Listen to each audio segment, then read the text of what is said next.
Hi, and before we get to today's episode, we have a quick word from our sponsor. Tired of drinking out of a boring tumbler? Want to make your morning coffee cup one of a kind? Expand with Tipsy Tumblers. You can special order cups, shot glasses, bookmarks, rolling trays for your cigarettes. So you can get one with a picture of a special someone or one with Spider-Man.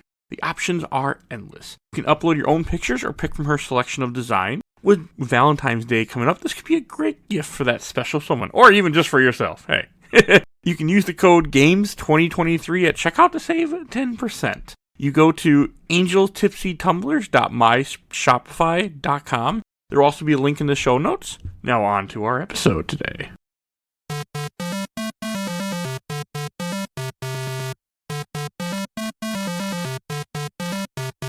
Mike, turn your games down.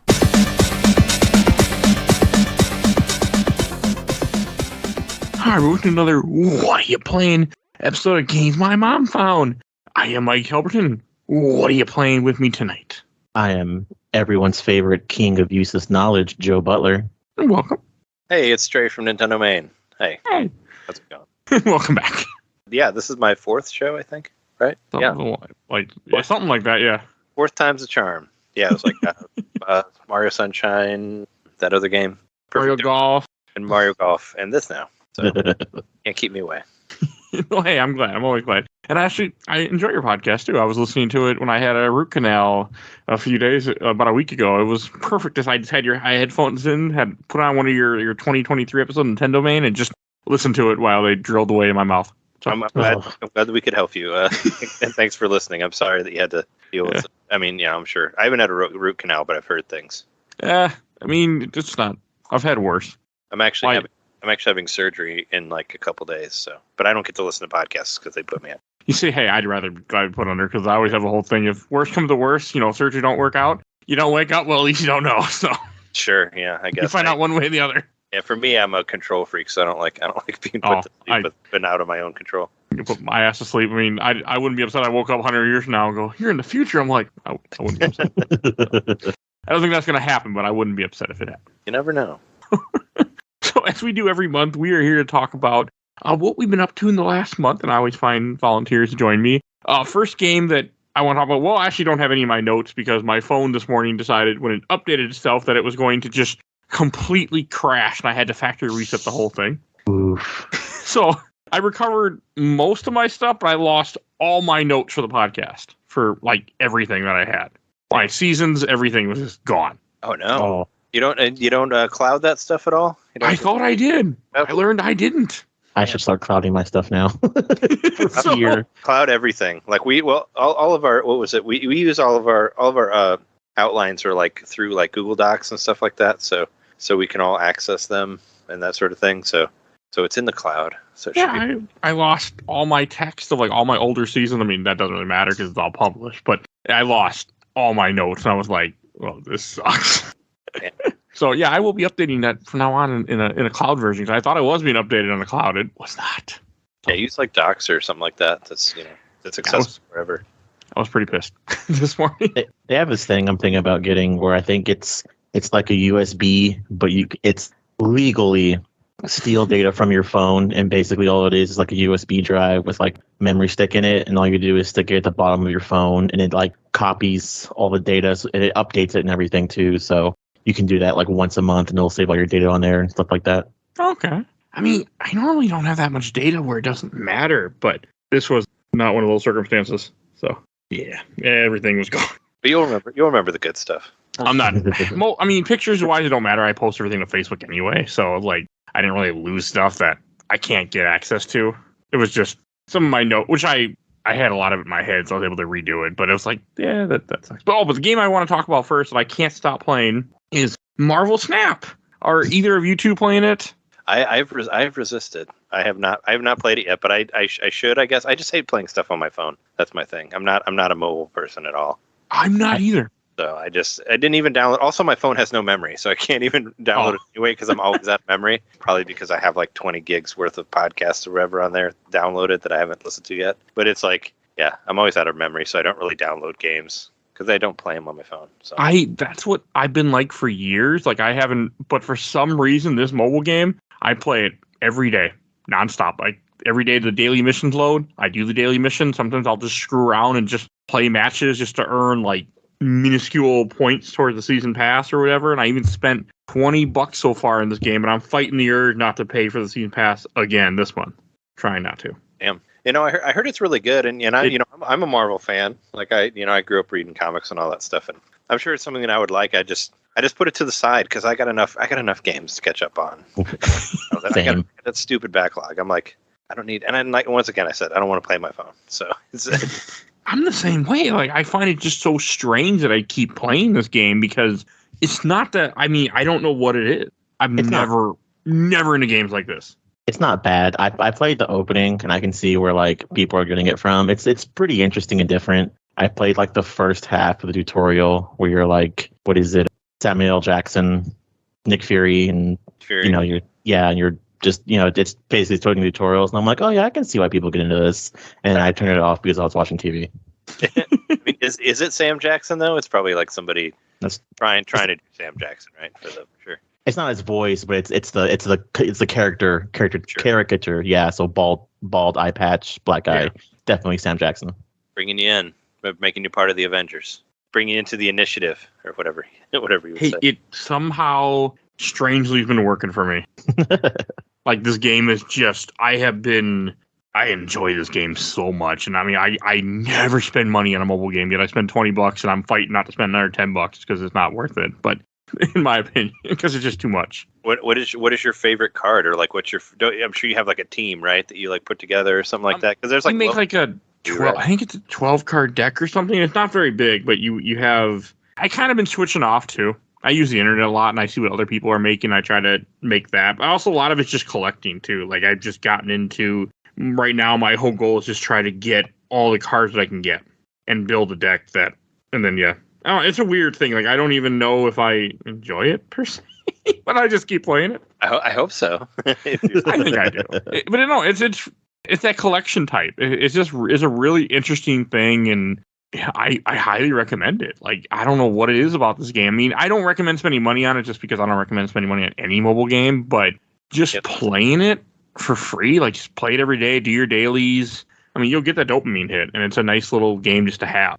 Yeah, I was gonna say. I mean, you're talking to a person who didn't even play Wordle. Like I was like, no, I don't want to play that shit. I still haven't either because I saw those blocks everywhere, and I'm like, I hate you. I never want to see this thing ever again. Yeah, I was so mad that people were just posting garbage.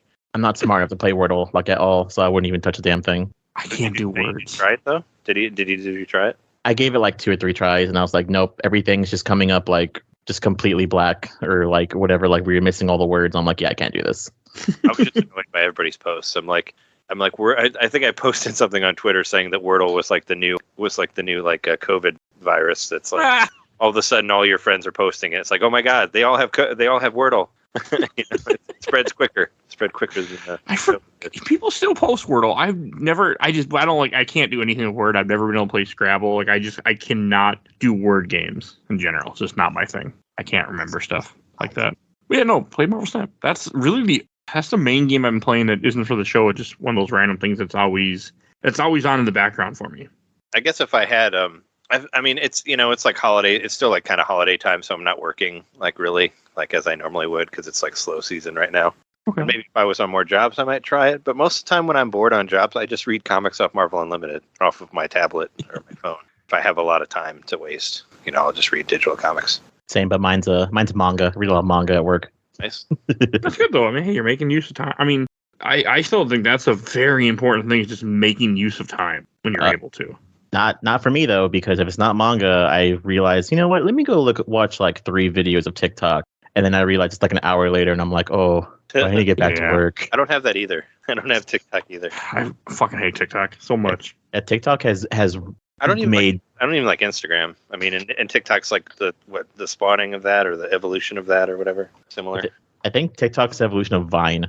Oh, Vine. You guys remember Vine? That was great. I never went to that either, but I had friends that would make weird fucking posts that made no sense, like on jobs. They would record like while we're trying to make commercials, and I'm like, "What are you doing? Like, let's just do this thing. Like, why are you shooting vines over here? Like, I don't know." So yeah. No, I do. I forgot about Vine, But yeah, no, it is. Yeah, I guess it is kind of like that. I guess I don't know. I try not to. I mean, TikTok's cool. It annoys me because like I'll just hear it in the background and just get annoyed with it. I think most things that just random noises that come out of people's phones like kind of bother me. Like an audio. I don't know. It's just bothers me. Like there's like a whole thing when we went to Japan. Like it's like nobody can have their phones on like at all.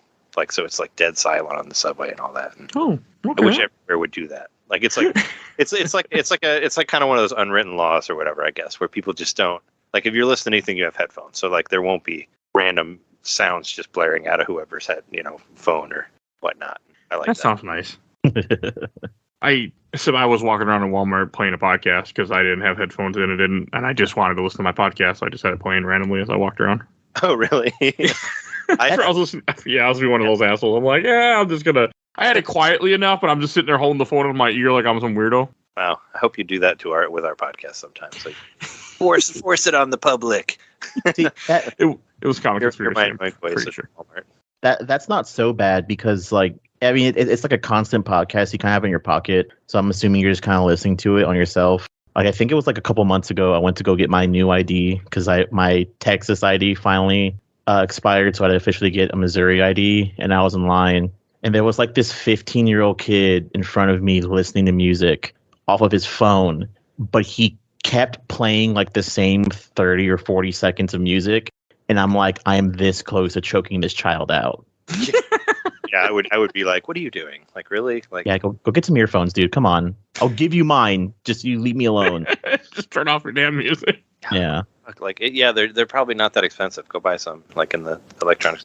Here you go. Throw them at him. Here, take them. And like what's worse is I recognize the song. It's like the new opening for the new Sonic game, and I'm like, it's not so bad, but I wouldn't mind if he was like playing the whole thing or like listening to like the band original Sonic soundtracks.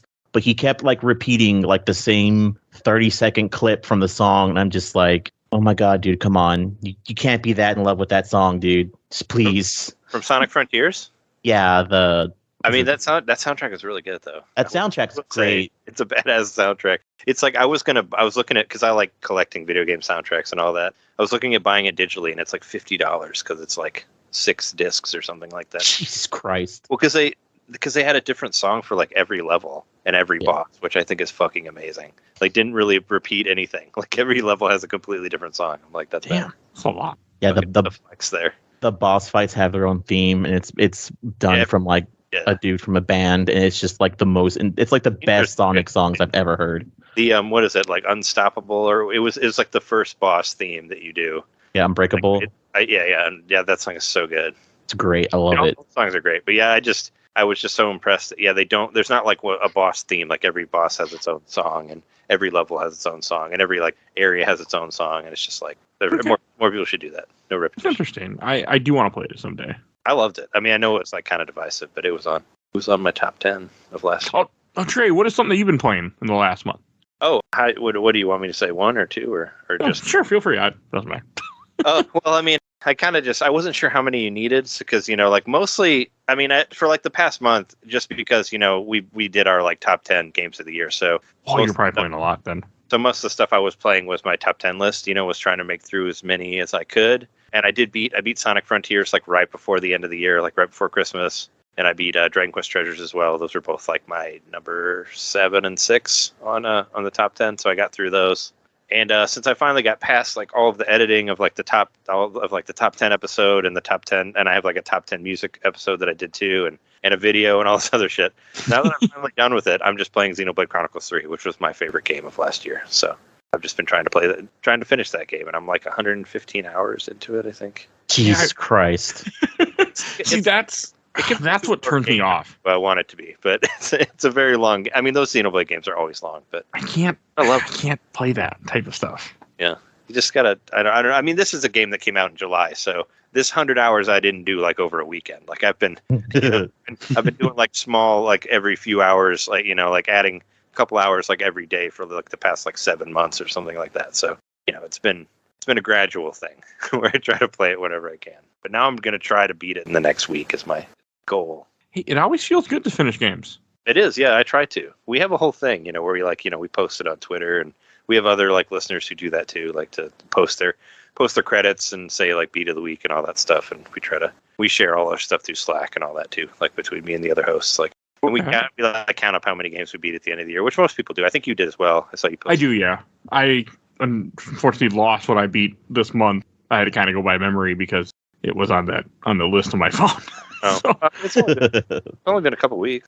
yeah, so I know but I don't have the dates, and I like the dates and stuff. Oh, yeah. That's why you got to post it to Twitter. Post your credits to the Twitter so they'll save it all. That's how I. I remember you talking about that. Until Twitter goes under, I guess. That was a joke we made earlier on one of these, and yet it's still here. So I don't think it's going under. I think it's just. Yeah, I don't think it's going. I thought it was going to be honest. I thought it really was. I think we make that joke like every "What are you playing?" So it's fine. We have, yeah. Because again, I mean, after he sold it, I'm like, yeah, this ain't gonna last. Yet somehow it's still going just fine. Yeah, maybe not just fine, but it's going. I mean, you never know. I mean, but it's gonna. I mean, I don't know. I don't see it going anywhere. But then again, you never know. Yeah, it's not in the news anymore as much. Sure, well, that's good. You don't hear weird shit going on anymore. Yeah, not people. Well, I mean, I guess if you follow the right areas on there, I don't anymore on Facebook.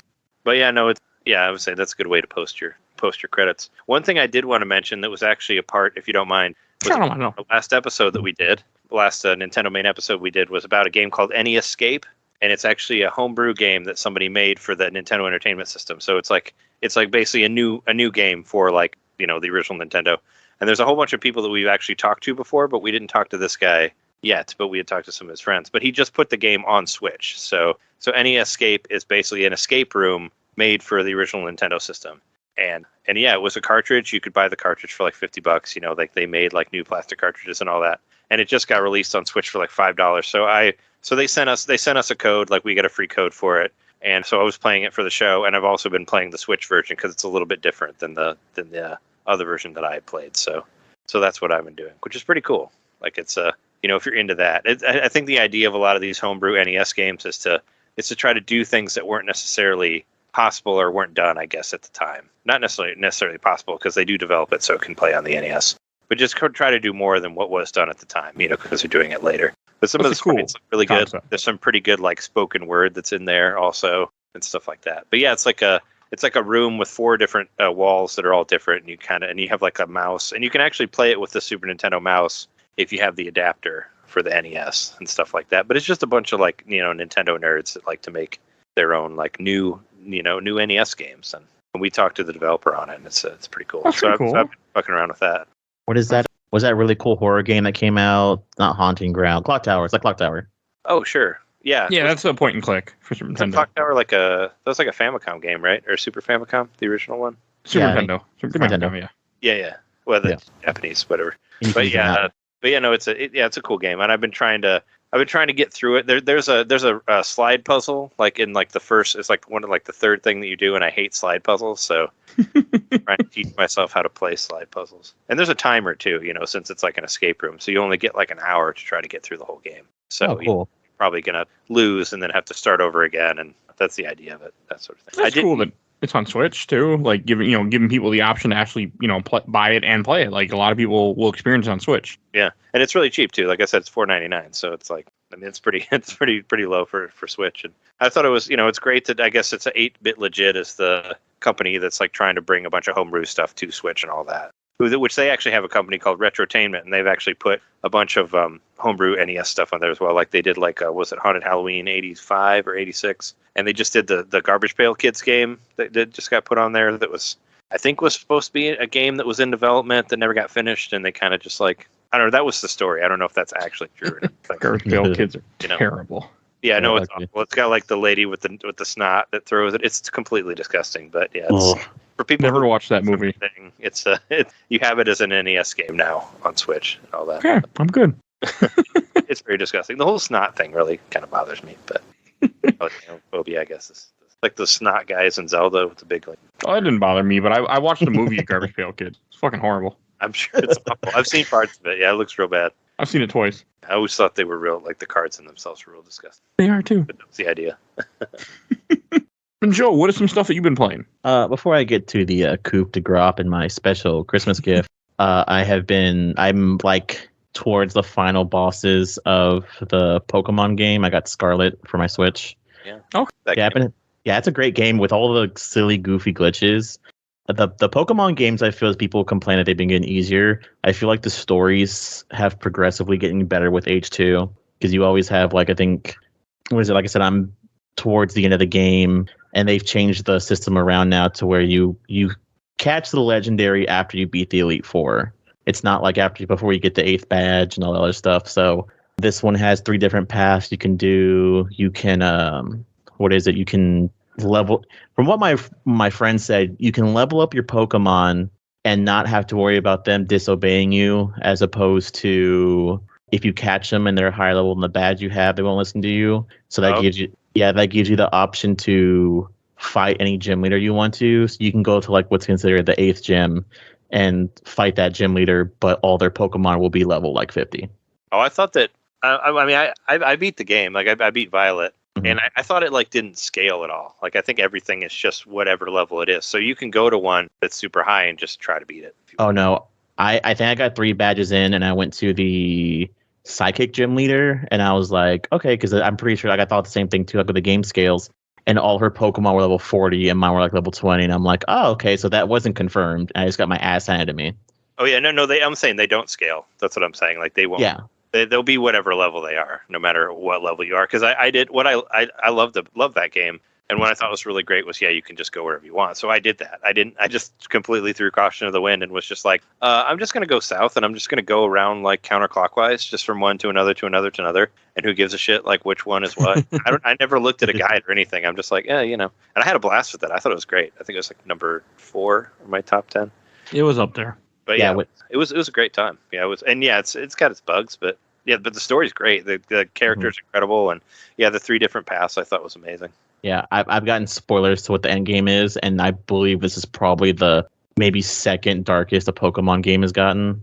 It gets pretty dark at the end there. Yeah, not graphically, because it is not graphically, but it get I did think it was too bright. Like it's like you're supposed to be in the center of the earth. Why is it so damn bright down here? But but yeah, I had a lot of fun with it. I can't wait. The rumor is February we're supposed to get a Nintendo Direct that's supposed to show off the DLC. So here's the hoping that we get something really cool. That's cool. Yeah, I think they have. I mean, they have directs like almost every February, right? Every year. So that's something like that. Expecting them to do what they've done before, but Nintendo can be tricky like that. They might they might do something completely different. Like what was it last year? They didn't do a direct for the E3 time. That was surprising. E3, so they were just like, fuck it, we're not doing our direct. So you never know. they'll try to switch it up. It does look interesting. I do want to play Sword and Shield a lot though. Those look really cool to me. But I'm so far behind in Pokemon. I have. Go ahead. Oh, so you go ahead, Joe. So I haven't had a Pokemon game that I haven't disliked. I think the only one that I had kind of an issue with was when they remade Diamond and Pearl, but that's because Diamond and Pearl were my first Pokemon game, so it's like, I've already played this. Do I really give enough of a shit? And I didn't. So I got like 6 badges in and just completely forgot about it. I feel like that was a lot of people did not like Diamond and Pearl. I was going to say, you did more than I did. I think I got 1 badge maybe, or 2. Diamond and Pearl was weird because it's like I don't know. It's like I didn't like the art style, like how they kind of kept like the chibi top down, but there's also but also the battles look cool and all the characters like normally sized, but they're also just felt weird, like the way they put it together, and I don't know. I just couldn't really get into it, and I never played actually. I skipped out on that one. I never played Diamond and Pearl, so I was like, oh cool, I can finally play the one that I missed, but it just came out at a time when all this other shit was out, and I just could not. It couldn't hold interest for very long. Yeah, same. But I think, as far as Pokemon games, Scarlet and Violet is the one that I guess you have to count Arceus as well, which I really love, which we had 2 good Pokemon games last year. Yeah, I think whenever, what was it? Diamond and Pearl came out, I think it was like, I was like, oh, cool. And it's like, oh, we're going to show off some gameplay for Arceus. And I was like, I think I'd much rather play that than this. Oh, it's much better. Yeah. Well, I'm sure you've played it. Oh yeah, it's great. Since it's just like those are the first 2 Pokemon games that I actually beat all the way through, was Arceus and Scarlet and Violet. Violet was the one that I had, because I never beat Sword and Shield. I didn't beat Pearl and Diamond. I hated Let's Go Eevee or whatever, and I thought that Let's Go Pikachu and Eevee. I hated that game so much. Well, because it forced you to do like motion controls and all that stuff. And motion controls suck. They do. But but it was the first Pokemon I've given a shit on. That one and Legends and Arceus. So I was like, I was like, yeah, Pokemon's back. I'm glad to see them making a lot of Pokemon games. Even though I won't get to them, they'll make me happy to see them. I mean, Scarlet and Violet, yeah, really good. There's supposed to be like another patch out that's supposed to kind of fix it. Did you run into much like trouble with it? Like mine only crashed like 2 times, but it like autosaved so much that it didn't matter.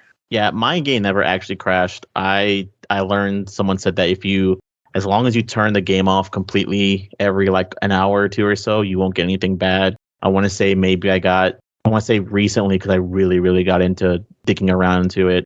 I got like 4 hours in, and like whenever I was flying around, the world would disappear and reappear real quickly, and I was like, oh yeah, I think it just does that. yeah, I think I'm gonna turn this off just for a hot minute and go to the bathroom or whatever. It's part of the charm, right? Yeah. Like I just one of my nieces like really wanted to see it, because she over Christmas, because she had heard like, oh no, it's buggy or whatever. I'm like it's fun, you should play it. Like it's not, I think that everything got kind of overblown for that. I mean, yeah, it looks glitchy and it doesn't look, it doesn't run great, but it's a role playing game. Like it doesn't need to run like, I don't know. I don't think it needs to run that well for it to still be good. It's a turn-based battle system. You can still do it. Like I've played worse. Yeah. But I was like showing, and as I like did the thing where I like jumped off the cliff and like just kind of glided down, and yeah, everything kind of like pops in and out like as you're like going across everything, and it's like, it does this, but it still works, and it's still a shit ton of fun. And I still spent like hours collecting Pokemon in there. I think I got almost like 300. That's pretty good. That's not bad, yeah. Joel, what else? Actually, I have something I want to mention that I've been playing something. So randomly on Christmas Eve, because my day was very quiet that day, I went through and played a DS game that I've never touched before, but people were talking about, and I beat it in a freaking day. I did an episode about it, but you won't hear that yet. Spider-Man Shattered Dimensions for DS. It's a Metroidvania. I never even thought about that game. I just thought it was kind of cool that you got just like so random game out of nowhere. It's a good game. Shattered Dimensions for DS. No, check it out. Yeah, it's a Metroidvania. It's a Metroidvania light essentially, but it's not long. I mean, you can beat it in like 4 hours, but it's fun. I mean, you can't. I didn't buy it. I just found it on the internet because licensed games don't like to exist anymore. But no, it's actually really cool. I mean, it's a really cool little DS game. We had the map on the bottom. It only has one stupid part. We got to use the touchscreen to do a really terrible mini game. Mm-hmm. But other than that, there's nothing wrong. I really had a good time playing it, and there's different bosses, and it was just it's a game that like people don't really talk about, but it was. I highly recommend if you like Metrovanias and you want something short, play it.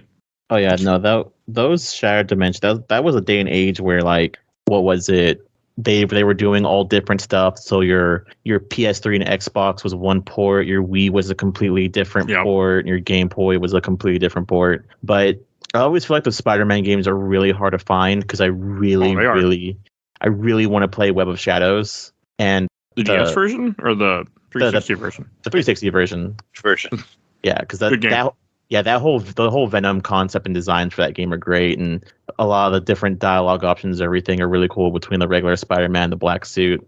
And I know the storyline for the Shattered Dimensions sequel, what is it called? The Edge of Time? Yeah, something like that. Yeah, I never played one, but I did play Shattered Dimension. I liked it a lot, but I played the PS3 one. Yeah, and that one's really cool too because it has its whole own original storyline and twist, and it got an okay score. But I'm also a big enough Spider-Man fan to be like, it's whatever. You can buy Spider-Man Shattered Dimensions on eBay right now, $12.99 for the DS version. For DS cartridge only, yeah. The 360 version, a little bit more money. Yeah, no, I saw the PS3 one selling for like $70 with like. Mm-hmm. But I mean, I never really looked into buying the DS one. If you're into like weird DS games, play the Call of Duty games on DS, like on regular ones. They're great. Like they're really good. The End Space ones, the guys who made they made the Geist game on GameCube. Like their first person shooter DS games are so good. Like the Call of Duty games are so good on DS. I mean, you'll have to pay. You have to play with the touchscreen to aim, but I thought it worked really well. I wouldn't have expected that. Maybe I'll check because one thing I'm trying to do now is play a lot of the DS games that I skip the DS library completely. Mm-hmm. So sometime when I have time, I'm actually hopefully gonna play Bokai, the Sun game coming up here. Oh, Boktai? Yeah. I mean, not on a Game Boy Advance, but yeah. I was gonna say that was a Game Boy Advance game, I think. Yeah, but I mean, it's another handheld game that I just completely missed, and I didn't think there'd be a way to play it. But with the emulator, you can just imitate the Suns. You can still play it. Oh. But it doesn't actually read the sun, right? You can just kind of like, how does it You work? just choose what the sun's going to be that day. Oh, interesting. You can turn up the how bright it is outside. Quote Yeah, unquote. so you can completely, but at least I can experience it. Yeah, you don't have to play it in the sun either. Even better. And yeah, so it's just one of those things. I'm just trying to go and play a lot of games that I missed because I completely missed the Game Boy Advance, DS, and 3DS libraries for the most part. Oh, damn, that's a shame. That was like peak handheld time there. Mm-hmm. There's some really good stuff that. Yeah, Game Boy Advance is was one of my favorite handhelds ever. I mean, DS was incredible too. Like, there's so many good games on there. Just completely missed them, so I'm trying to change that. I also missed a ton of Vita is a system that I didn't play any. I never had a Vita, and I know there's a lot of stuff. I can't wait one day to dive into Vita. There's a Vita sitting in the corner of my desk right now that's just crying because I bought it, hacked it, and haven't touched it. A friend of mine lent me his Vita, and I played Gravity Rush. Was the only thing I really played. Oh, and that game was good. I like that. That's great. I want to play that. I have a PSP. I played a lot of Final Fantasy Dissidia on there. That game was great. That game's really good. I was so excited to buy that for PSP. I have it. Never really played it. Oh, I bought the PSP for that game specifically. I got the Duodecim one that had both of them on there. Okay. It What are you talking about? had like two of them. I keep telling myself one day. I went against my Nintendo self, and I skipped out. I did not get the 3DS. I bought the PSP so I could play Final Fantasy Dissidia. But it was a great game. I regret nothing. It was a good time. I want to play it for the show one day, but who knows when that will happen. Yes, Dissidia making everyone's fan fiction come true. Mm-hmm. I thought it was great. I mean, for me, like being, I'm a huge Final Fantasy VI fan. It was nice to see any sort of bone thrown to the Final Fantasy VI fans on there. At least we got like Terra and Kefka in there, so it's like cool. Weird question because it involves all that. Have either of you played or seen the new, or it's not new, it came out like last year, but the last DLC is coming out, and I think it's absolutely silly. The Final Fantasy Origins. The Stranger Paradise thing? Yeah. I haven't followed anything about it. I haven't played any of that game. That game is absolutely fucking silly. It's ridiculous, right? It looks Yeah. The main character is an old man who acts like a 15-year-old who just bought his first Slipknot album. And there's a scene where they fight. You fight what you think is the final boss of one, which is like Garland. Yeah, Garland. And a woman emerges and she's like, "You can't beat chaos. Chaos is impossible." And it zooms in the main character's face and he goes, "Bullshit." And he plays Limp Bizkit on his Sony earbuds and walks out of the castle. And people were like, "Wait, I listen to Limp Bizkit. That's not a Limp Bizkit song, even though it's credited as Limp Bizkit." They made a new song for this game. Wow. They called up like, "Hey, we know you're not doing anything." I mean, I'm happy to see other Final Fantasy stuff happening. It looks interesting. I haven't even thought much about it, but it looked interesting. Yeah, I heard, a lot of people liked it. Like, they thought, yeah, it's weird as fuck, but it's still a lot of fun. So I was kind of interested in it. I've played Hokier. I like Devil May Cry. I've played Hokier. Yeah. I don't know. It looked weird. I mean, I don't know. That's Final Fantasy. Like, I feel like their games have been weird since, like, Final Fantasy VIII, even. I don't know. They've kind of gone. I'm actually going to replay 8 later this year because I haven't played 8 since not long after it came out. I'm curious to see I'll have to listen and find out. I'm hoping. I remember liking 8, so I'm hoping that. But yeah, my opinion hasn't soured. I thought it was all right when I played it at the time. It's just, actually 15 is a lot like it, like where you have to use like items to do magic and stuff like that. And I don't know, people were against that, but I thought the story was good and the characters were cool. I bought it for PC because they have the remastered version of it where I can speed everything up, and I got the Steam Deck, so I'm like, well, this will work out perfectly. Yeah, and I'm still playing my Steam Deck. I love the fucking Steam Deck still. Yeah, that's what you were saying. I mean, because it's a great device. It's great for emulation too. I think I played Final Fantasy VIII the most on PlayStation Portable on the PSP. So that's where because I never had a PlayStation 1, so I wanted to go back and play the Final Fantasies that I missed, like 7, 8, and 9. Okay, nine's great. Yeah, even though I still think 4, 5, and 6 are the best ones. 6 is the best. Easy. I agree with you. I mean, 6 is the best one, but those are my favorite ones, or 4 or 5. I don't remember 5 well. 4 I really like, but it's been really come out here. So, it was on Game Boy Advance and PlayStation 1, I think. But yeah, I played on PlayStation 1 for the first time. I still think it's pretty good for like building your classes and stuff like that. Like it had a lot of cool systems in there, that sort of thing. I'm excited to play the Pixel remaster when That's finally coming out for Switch. Yeah. I mean, for consoles in general, it was just done. Yeah. Even though those Pixel remasters kind of suck. Like I was looking at footage of them, and they don't. I know like the fonts like fucked, and like the pixels don't look that great either. I don't know. You can't. I would just put the original Super Nintendo games on there. Like I know you said it in your show. Like you can't change 6's sprites. Like they're perfect the way they are. Yeah, they look weird. Like even the remastered ones, like or the whatever. They look kind of like a cheap like PC port. Like they don't look right. Like they were so good the first time. Just leave them. Love the 6 sprites. They were really good. They still are good. Like you don't have to do anything. Just put it on there, please. Have you ever played? You played the GBA version, haven't you? 6. Yeah, I played it. Okay. Not all the way through. I know there's differences, and the music is not as good. As the sampling is not as good. No, but the extra dungeons, I actually 100%ed that, or maybe not 100%, but I did everything last time. I think I did everything last time I played it. I went through and did all the secret dungeons. It's a hell of a challenge. That one's an expensive one. If it's an actual one that's not fake, be careful. People sell a lot of fake ones of those. Mine was on a cell phone when I played it. So yeah, you didn't buy the actual cartridge. I do have 4 and 5 on Game Boy Advance. I have those, but I don't own the 6 one. But I did play a little bit of it. That's really good. I mean, I know you're busy, so I don't. But I fucking loved it. So. No, I believe. Trey, anything else you've been playing? You want to mention? I don't know. What did I say already? I talked about any Escape, Xenoblade. I beat Kirby in the Forgotten Land. I just beat that game. I don't know if any of you got to check that out, but that's a pretty cool game. I don't know. Some people are on different sides about Kirby, but I'm a Kirby defender. I think Kirby games are good, and I don't think they're as easy as people like to say that they are. But I thought Forgotten Land was pretty good. It was one that I kind of like. I got it and I played it a bunch, and then Skywalker Saga came out right after it came out, so I kind of dropped off of Kirby and played that for a while. So I never finished Kirby, and I thought you'd like it, Mike.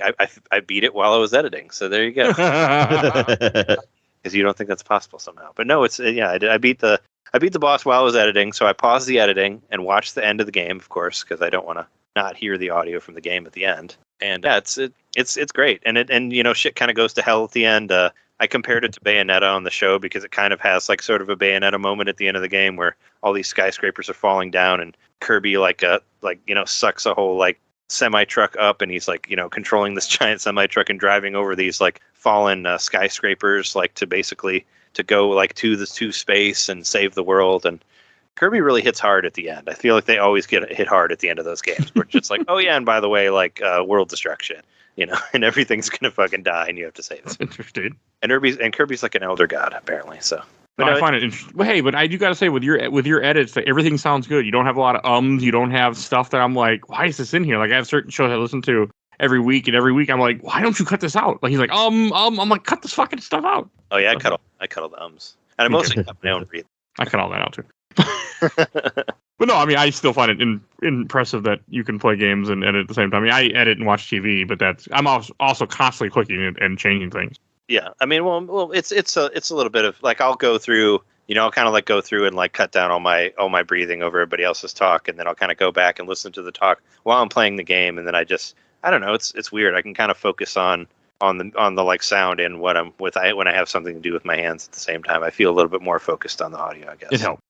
It's weird. I mean, I do a lot of, I listen to podcasts and play games. It's the same thing, and I'll remember that podcast more, or the game and the podcast will always be connected in my brain together. Why I love Snap, because Snap is something I do while I'm doing other stuff. Sure, yeah. Because it's something that I don't need my brain to focus on. My hands can just do it while I'm talking or whatever else I'm doing, and it helps me focus on what I should be doing.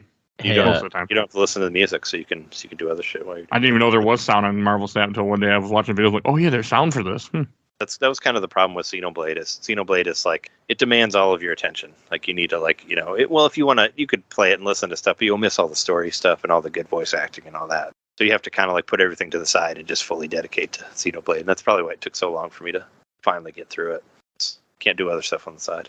It does look damn good though, from what I've seen. Good. It's. I mean, I think it was. I mean, I would argue. I think it was the best game for Switch last year, hands down. I don't. Okay. What you could argue was better in 2022. I don't play Switch, so I can't Yeah. speak. Well, just for the people who do it, Monolith Soft, like they also did Animal Crossing, they also did Splatoon 3, they also did like Breath of the Wild, and they're also working on Tears of the Kingdom. So when you look at I'm so excited for that. like Xenoblade, like why Zelda is so good, because you got the Xenoblade people on there, and they're very good at creating giant worlds, like giant epic worlds and all that stuff. So Monolith is great. Okay. Trey, you beat Kirby completely, right? Well, I mean, not 100%, but I beat the first part of it. I know there's more after. Did you do that thing I did where like the game opens up and like that little blue big ear creature goes up to Kirby and Kirby's like, yeah, and then you immediately go, oh, that's the final boss, like I usually do. Oh, what do you mean? Oh yeah, you mean the thing you were trying to save? Yeah. Like, yeah, where it becomes like part of some experiment and it ends up being like the ultimate being or something like that. Something like that. It comes the ultimate creature, like of the world, and yeah. I got all the way through that. And that boss was kind of hard. Like it took me a few times to get through it, like 6 or 7 times. Like for the big, when you're fighting the guy, that's when it combines with it. Mm-hmm. But, every games always get really fucking hard when they in the end. Usually, I feel like. Yeah, I feel like Kirby gets a bad name because people play like the Kirby demo was like the first level of the whole thing, and everybody's like, oh, it's too hard, it's too easy. It's like, just play the rest of the game. It gets harder. Like, come on. It's like the same thing with Yoshi. Like people always like, oh, Yoshi's too easy. It's like, well, if you actually played the game, Yoshi is pretty hard. Like I thought Crafted World was pretty damn hard. Like, if you're trying to collect everything and all that, like it's. Oh, I see in this they kind of do the same thing. We have some kind of like weird alien thing in the end, like they'd like to do. Oh yeah, there's weird creature thing. Yeah, there's like this blob that chases you down a hallway. We're totally spoiling the fuck out of this game, but it's Kirby. It's a great game though. Like seriously, I thought it was good. Okay, I mean, yeah, I don't play many Kirby games, but okay, it looks fucking strange. Those 3DS games, the 3DS Kirby games were really good. Oh yeah, those games are great. It was a Triple Deluxe and Planet Robobot. Like both those games were real tight. Like, I own Triple Deluxe. I bought it randomly at one point, like at a sale or something, clearance. Are we getting a Switch port of Robo Deluxe? Not that I know of. Damn, thought we were. I mean, no, I think we're getting I thought we were getting Return to Dreamland, which was a Wii game, right? The one that we're getting in February. Oh, I thought it already came out. Oh no, not yet. The remake? Okay. No, it was just Star Allies and as far as the main ones, just Star Allies and Forgotten Land. I'm probably thinking of Star Allies then. Yeah, that one kind of sucked. I got that one too, and I beat it in like an hour, and I was like, that's short. Sucks when you pay $60 for a game and you beat it like in one sitting. It's like, yes, it does. Yeah, I wasn't happy about that. The last game I bought for $60, I still haven't beaten or even really played Breath of the Wild. The last time I bought a $60 game. Well, I mean, you'll get a good 200 hours out of that if you. Yeah. Or I was more than that, I didn't like it at all when I played it, but I played it the week it came out. I love that game. I play it every 6 months. Someday Great. I will again. I'm one of the outliers. I played that game on Wii U because I was a Wii U purist. I'm like, I'm playing that on fucking Wii U because that's a Wii U game, damn it. That's what I have it for. I bought the Wii U version, and I want to buy the Switch version, but I don't want to pay $60. I'm just waiting and for a... yeah, it only goes. I think it was on sale for $30 at like Black Friday at Target, but yeah, that's still not that. I mean, Nintendo games never go on sale, so. No, I know. That's why I don't buy Nintendo games. I bought it from my brother-in-law because he actually got an extra one through like his credit card company or something like that. Like sent it to him for free. So I bought it from him on Switch for $30, like around the time that it came out. So I got the Switch version like right after I got the Wii version for $30. So I was like, cool, I have it physical, but I never beat the Switch one, just the Wii one. Just what is it, Mike? Just one you have a damn, what the hell's that thing called? Steam Deck. Just get a damn emulator, Switch emulator. People love that thing on the Steam Deck. I'm just waiting. Once the Switch is done and the next Switch comes out, then I will 100% do it. There's a big rumor that people think that's going to happen after Tears of the Kingdom comes out. I would. Well, I mean, you mean like how soon? Like this year or next year? Probably Christmas this year. Oh yeah, no, I think the Christmas this year is too soon. Nah, I would say. I think it's good. I mean, I believe that. Yeah, hopefully they're making a Switch too. Like I said, Nintendo will never do what you expect them to because they're Nintendo. That's just. I want them to continue the handheld hybrid that the Switch is because I think it's fantastic. I love it so much. But who knows? They might make a fucking Wii U again. We might have Switch U that's like it's just regular console that doesn't go anywhere. Like they make dumb decisions all the time. So you never know. Like I don't know. I mean, I want Switch 2 to happen, but do I think it's going to happen this year? No way. too I early. have one other game I only played for half an hour, but I bought it for the third time, so I want to mention it, or fourth time technically. Scott Pilgrim vs. the World was randomly on Steam on sale for $5. That game's good. Really good It seems soundtrack. great. And it wasn't on Steam before because I bought it on Epic and then I bought it on Nintendo Switch because it was on sale. And then it was randomly. I'm like, why is all of a sudden it's on Steam? So I'm like, all right, I'm just $5. I'm just gonna buy it because my assumption is that it's coming. It's gonna get delisted again. Oh yeah, I wouldn't worry about it. I would think that they wouldn't maybe because of after. I don't know because of Ubisoft sounds like they're about to go belly up the way they're going. So I don't know. I mean, they probably won't for a while, but it doesn't sound too good. Probably got some money saved somewhere, and they'll sell something or they'll put something out that sells more. I don't know. But no, I want it on Steam anyway because Epic doesn't play well with the Steam Deck at all, nor does like I was playing Mirror's Edge on the Steam Deck, and it was like having a hard time, and I'm like, come on now, like Mirror's Edge is not. I played Resident Evil 3 remake on the Steam Deck, had absolutely no issues, and you're stumbling on Mirror's Edge because EA. I mean, there's like it's like there's sometimes there's hitches for a lot of things, right? Where you kind of need to know like what settings to put in a certain way is what I've heard. Like for some Steam Deck things, we have to kind of, like somewhat of a hobbyist about it, where you know like extra shit. Like it's not as easy where you can just like buy. No, I know, but I think part of it is like the when you have to use other browsers to launch it. Like Mirror's Edge has to go through EA crap. I get what you mean. And Epic, like I put Shadow of the Tomb Raider, I couldn't even get it to run. I mean, I could have messed with it more, but Epic does not play well with Steam Deck. So EA just with that, yeah. They're not they're not really fan favorites. You don't really hear much people being like, yeah, EA, they're great. Yeah, I'm also playing Mirror's Edge, but that's for the show. And I'll be going more into that coming up here. But yeah, playing that for the first time. Joe, do you have other stuff that you wanted to mention? Oh yes, of course. This is the main thing, and of course it wraps around to the title of this delicious Mike's Monthly podcast. I got a VR headset for Christmas. And so I decided to talk about all the games because thankfully after I bought that the following week, they had a big Steam sale. So I was able to grab a couple of VR games. And as usual, Mark Zuckerberg is a douche and decided to up the price $100, to which I said, fuck you. I guess I'm just going to wait for something else to come out. But they were having a Christmas deal where if you buy the Meta Quest 2, you can get $50 off. And it comes with Beat Saber and Resident Evil 4 VR, which is based off the original Resident Evil. And so I was like, fuck it, might as well go over there. And this has a really funny story because do either of y'all have like a Micro Center by your house or anything like that? You? Yes. I have So, a Micro Center. yeah. Elston. So I bought it from Micro Center because that was the only place that was offering the deal currently. Everyone else already gave up on it because I think this was like maybe the week of Christmas. So all the deals were already going away and all that. But Micro Center was still having it. So I went over there to go buy it. And the only thing that made me mad was I went up to them and they're like, well, do you want warranty? And I'm like, yeah. And not me personally, I'm like, yeah, I get warranty if it's through the store. Because like I know GameStop for a fact, I have warranty through my PS5. That thing could explode right now. If I take it to GameStop, they'll give me a brand new one. And they were like trying to upsell me the warranty and through the store and all that. And I was like, yeah, I'll get it. It's whatever, blah, blah, blah. And they kept telling me to get it. So I went to the front desk. And they're like, oh yeah, we don't offer warranty on the VR. Do you still want it? And I'm like, part of me wants to say no, but then I sat there for an hour while they kept telling me to get it. So you're lucky you're the only store that's selling this thing for a good deal.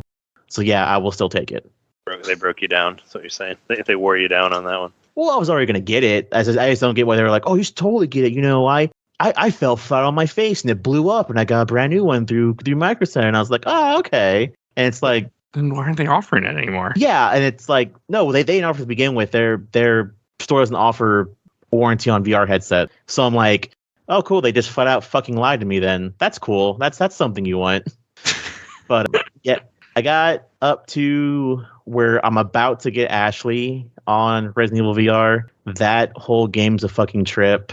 You have to actually manually reload the guns. So the way your character looks, if you look at yourself and your hands, the left side of your hip's where your ammo's at. The right side of your hip is where your gun's at. Your left titty is your knife. Your right titty is your grenades. And you have to actually pull the pins on the grenades. Above your left shoulder is your health items. And above your right shoulder is your two-handed weapons. And you can have 2 weapons equipped per. So all the handguns go on your hip and all the other weapons go above your shoulder. And you have to actually manually cock the shotgun. So that I played Resident Evil 4 more times than I can think of. That whole village sequence with the chainsaw guy is a completely different beast in VR because you're panicking. Everything's like in your face. You actually see him slowly going through the door. So you're like running upstairs. You actually have to break through the window and hit a command prompt to go up the window. It's just absolutely fucking insane. I mean, you've seen like the Resident Evil remake, the Resident Evil 4 remake. I mean, do you think that can be better than the VR version? Well, Like, that's going to VR. They've already confirmed that. are they going to do VR version of that as well? Yeah, the PSVR 2 is getting Resident Evil 8 and Resident Evil 4 remake VR. I'm really excited for that. But I'm probably not going to get it because I'm not going to drop another $800 in a VR headset. Oh yeah, because it won't come to the one that you have. I don't know. They said Sony's made this whole big thing where they said because apparently that's what's with the new VR headsets. That's why they're so expensive, because they have eye tracking, so you don't have to completely move your head to look around. You can move with your eyes, and the camera will rotate to where you're looking at and stuff like that. That is kind of cool. Yeah, and I'm only tempted, but I'm also attempting to move soon. So I'm like, I'm gonna wait till we move and make sure we're financially stable, because I think they said the new MetaQuest and the new headsets, because they know they're so expensive, there's a payment option through. As long as your credit's okay, you can pay like $100 a month. Put it on the way, kind of. Yeah. They also came with Beat Saber. That's kind of weird. The game's fun, but I had to rebuy it for the Steam, and thankfully the Steam also you can hook this thing up to your Steam and your computer and everything. So that's really nice. I had to rebuy, even though it was free, I had to rebuy Beat Saber because all the songs on there suck, and all the good songs. Yeah, all the good songs cost money, which I did buy too. I bought it last week because a bunch of the songs were on sale. But that even goes into its whole thing because it's like Guitar Hero, where it goes up from easy to impossible. And whenever you go I have it modded for the Steam version, and whenever you like go to like and pick songs, it's like, oh cool, I can play like, all the new songs or play all these goofy anime songs. Oh, it's only in impossible mode, and I can break my wrist while playing them. Yeah, okay, that's fun. Does it make you stop though? Can you like fail it like you would in Guitar Hero, or can you still play it all the way through? No, it kicks you out. So most of those songs, I get like 30 seconds in, and then it tells me, "Fuck off, you suck." It's not like Donkey Kong where you can play through the whole thing still, even if you suck. No, even in practice mode, they won't let you keep going. They're just like, "Oh yeah, just gotta deal with it. You fail. You miss like 10 notes in a row. We boo you off stage." Yeah. What else? And then the other two games I was able to play recently, I bought the Walking Dead game, which is made by the people that made the Telltale games. Oh, that yeah. one, Those games are really good. Like the point and click one, right? With Clementine. It's like the main yeah. game. Yep. Yeah. And the VR one is Saints and Sinners, and it kind of has the same option too. So you go in there and you're in Louisiana, which is an area I don't think they've ever covered, and it's written by Skybound, so it's all, there's no weird shit or anything in it. But the game's really hard because you can grab. The one thing I think is interesting is you can have a knife and you can grab zombies by the head and just stab them in the head. And the first kind of mission you get, it's not really a tutorial, but it's kind of like a get your feel for the game. You have to go find this woman's husband that she left as a walker in the attic, and you can go up to him and kill him, and you find a note that says that he also killed the kids because he didn't want them living in the world that they're living in, completely fucked up Walking Dead stuff. So when you go back to the woman and give her, because she's like, I want proof, can you bring my husband's wedding ring? And you're like, okay. So she'll ask you, oh, did you find anything? And you can tell her no, or you can tell her, oh yeah, your husband killed your kids. And if you tell her that, she'll attack you on sight. And I knew that, so I didn't tell her. The game's also completely donk from what I've seen on TikTok, because I know there's NPCs, like you'll be walking and turn the corner and there'll be a guy with a gun to your head, and he'll be like, hey, give me some health or I'll blow your head off. And you'll be like, okay, here's some health. And he'll go, oh, okay, thank you. Have a good day. And he can turn around and you can just shoot him in the head and get his gun and your health back. Savage. That sounds very much like a Walking Dead thing, though. Yeah. Is it like it's kind of like because I know the Telltale series is like thankfully based on the comic and not the terrible TV show. So it's the Skybound one like that too, like the one that you're saying. Yeah, it's written by Skybound. Skybound wrote the last Clementine Walking Dead. So yeah, that came out really good and everything. But I know this game I kind of know how the game ends, because the whole point of the game is you have a watch on and it's got a timer. And whenever the timer goes off, there's a bell that goes off in the middle of town, and all of a sudden you can get swarmed. I know like the ending of the game, you can choose to ring the bell permanently and bring everyone to like the big game that's there, or you can leave it alone. So the game has some pretty interesting option choices, but like the game says you have to really like swing your head over like overhead swing to kill zombies. And I've hit myself in the face twice. I've hit my dogs in the face twice, and I've hit my friend's cat at least once. You gotta lock them out of the VR room when you're playing. Just be like, nobody here. No one's allowed in here today. Well, keep the animals out, of course. Yeah. Like, 'cause you don't know what. Do you do VR at all, Mike? Like, do you have? No, I haven't touched it and have no interest in it. Yeah, me either. Really. I mean, it's just it. I mean, I think it's cool. It's just it's too expensive, and I don't have room for it, and also it's not really. I can't get into gimme. I don't even know why I want to say gimme. I have a hard time getting into stuff that's not a controller. Like, I remember I was excited for the Wii. I couldn't get into that. I was excited for Kinect. I couldn't get into that. I have multiple Kinects around this house. Like, I just can never get into stuff. I can only really play games on a controller, no matter what I try. I like the idea of of wearing it on your head and using a controller, like to where you can look and aim and all that. Like, I think that's a cool idea to me. But yeah, no, I'm not really into the motion control either. And I was, I had a Wii and I bought a bunch of games for that, but I know it didn't last very long, and it's not fun to play now if you try to go back to it. I mean, I played No More Heroes, the Wii game, but I played it on a Steam Deck. Did not play it with Wii. You didn't get to like swipe your lightsaber through the middle, and you didn't get to do the masturbation move where you actually. No, I didn't. I got to just move my up and down the joystick. It was much better. I was much more happy. I'm much happier with it. Yeah, it's on the Switch version. I do think it has like some greatness to the motion control in No More Heroes, just because you have to do just some small movements, and it feels satisfying when you do it. Also, you can emulate Wii just fine, by the way, now with a mouse and keyboard, or mouse and a controller. Oh, sure. I mean, there've been emulators out there for a while, I thought. Yeah, there's Trey. You might know this, and since I have someone that's big, there's one Wii game that I keep telling myself I really I'm gonna emulate again because I can't buy it. So, Final Fantasy Crystal Chronicles: My Life as a King, one of the early WiiWare games. Oh yeah. I remember I bought that when it first came out, and I played it on my first Wii that my girlfriend at the time took with her when she left. And I've been wanting to go back and play that game again, and I've been thinking about that game for since 2008 when it came out. Like, I keep thinking about it. I'm like, I should really go back and play that one day. Yeah, you got to emulate that one because we have been dead for a while. Mm-hmm. So it's like there's no way to get it other than but it's on my computer. Like, I love the fact that all that stuff still exists. Oh sure. Or can you? No, it might have been. Was it released elsewhere, like through Steam or whatever? I don't think so. I think it's only a WiiWare game. Okay. Yeah, I was gonna say you'd have to like get it. Yeah, it's only WiiWare. It never came out in anything else. Yeah, that's what sucks when obviously like the whole game preservation thing. But like whenever, I mean, and what the 3DS and the Wii U eShop are gonna go down in a couple months as well. Oh, all that stuff is. So it just sucks with like some of those games will just be gone forever. Like there are other ways to get them. I don't think like we'll all the Wii. You have to, like whatever, emulate it, but it just sucks. No, I know what you mean. Buy it somewhere. Like I think like with the Castlevania remake and like the Contra remake that was on there on WiiWare were really good. Like those aren't available. Thing, like there's a lot of stuff that just kind of disappears. No, I mean, it sucks. I will always think how sad it is that stuff just disappears like that. Like it just goes away. I get it, but especially with like licensed stuff, you see it the most. Like when I was playing Shattered Dimension, I'm like, this really should just be randomly obtainable.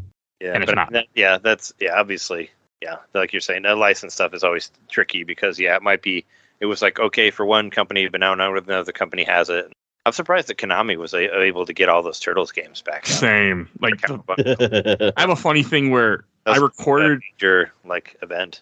I recorded an episode about a month before we released it, or 2 months before we released it. And from the time that we recorded it, we made a comment like, "Oh, Hyper Snow Heist will never be available again." And then they announced it. I'm like, "Oh, well, this was outdated real quick."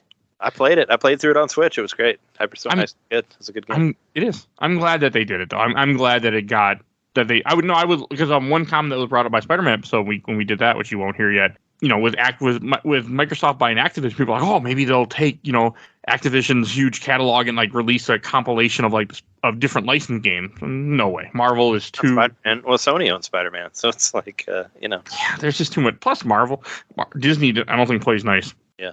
Well, I mean, but Spider-Man is still Sony property. So even the old games, though, would they still be considered owned by Sony? I think the property is the property. Yeah, it's just so fucking weird. Like I think it all goes through. Like that's the problem.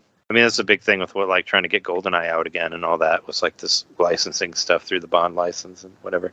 I still can't believe that game is coming back out. There's a rumor coming out that it'll come out at the end of this month. It could happen. I don't know. They haven't said anything about the Nintendo 64 games for Nintendo Switch Online, so I think this is just because we've seen no news whatsoever. I thought it was officially announced, though. No, it is coming out, but they didn't announce when it was coming out. Oh, okay. That's fine. But the rumor is that it's coming out at the end of January. I just can't believe they got the license to bring it back out. I'm like, it's a possibility. Like I said, because they haven't released anything since November for the 64 game. So I'll play it again. I've been getting the itch to play it again anyway. So yeah, we were gonna try to like make sure that all of us, like all the Nintendo main people, get together and play online, like because you got to play with your friends on through Switch if you want to play online, because that's just how it works. Yeah. So we're going to make sure and play online. And I'm like, yeah, and then you can remember how bad that game is, because it's not that great. Whatever. It's fine. It's fine for what it is. I just think there's better first-person shooters than 64. And you have any last games that you want to mention? Did you say everything that you want to mention, Joe? Yeah, I don't have much. Did Joe as well? Yeah, I'm pretty much good. I think. I mean, aside from like, yeah, I mean, let's see.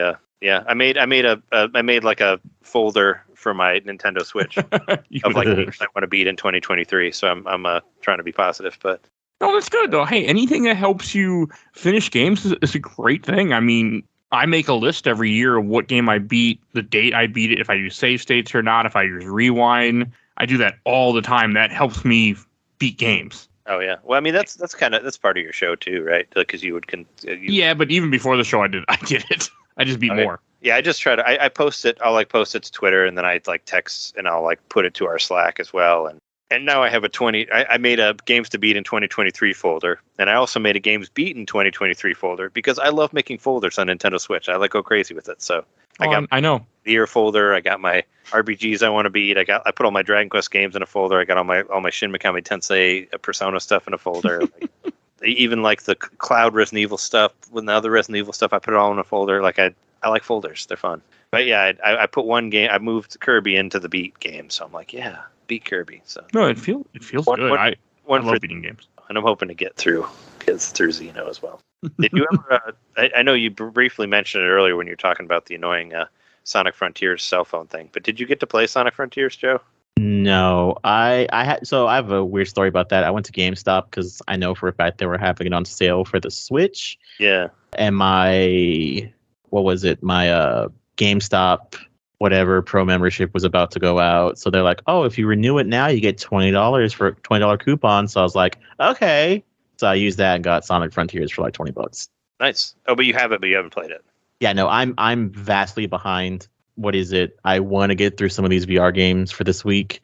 Okay. And then I have some time to kill next week because the Dead Space remake is coming out, and then Atomic Heart's coming out. I haven't really been following the remake that much, but I loved Dead Space 1 and 2. Like I thought those games were awesome. Like I got shit out of those on PS3. Yeah, the remake's a whole new beast. The ship isn't interconnected, so there's no longer you beat this chapter, go to the tram and go to the next chapter. I like that though. I kind of like that part though. Yeah, it was cool. It's like, oh yeah, here's the end, and it had like the cool thing with the shadow as it would like move as the train went down. Yeah, I love that game. I would give all my Resident Evil my Resident Evil friends like so much shit about that. I was like, Resident Evil sucks. Dead Space is way better. You can finally move and shoot now. It's like Resident Evil 5 sucks. I think it still sucks. But Dead Space 1 and 2 are great. 3's fine. I thought 3. I played 3 a little bit through PlayStation Plus, but I was like, "What is this game? Like, what is happening?" Completely different. It's like multiplayer, and it's not a haunted house, and I don't even know what the fuck is happening here. And there's like sand. Like, what the fuck? It's weird. Like, I was so confused. I'm like, what? Because I thought 1 and 2 were so good, and then 3 was like, what? What are you doing? What are you doing here? Like, what's? Oh, are we get the Mario movie next month, or when does that come out? April. April. Oh, okay, I don't pay any attention. I'm just curious. I know my son will love it. That's all. I mean, I don't know. I'll go see it, but I might. Whatever. It's gonna be whatever it is. I find it weird that they're already selling the McDonald's toys. Yeah, that's what I was wondering. I thought it might have been sooner because I saw the toys are out. I'm like, I should go get those. But like 3 months early? Like, what the fuck, man? It was supposed to come out Christmas last year, but COVID fucked it up. Well, everything got like shifted. I'm sure.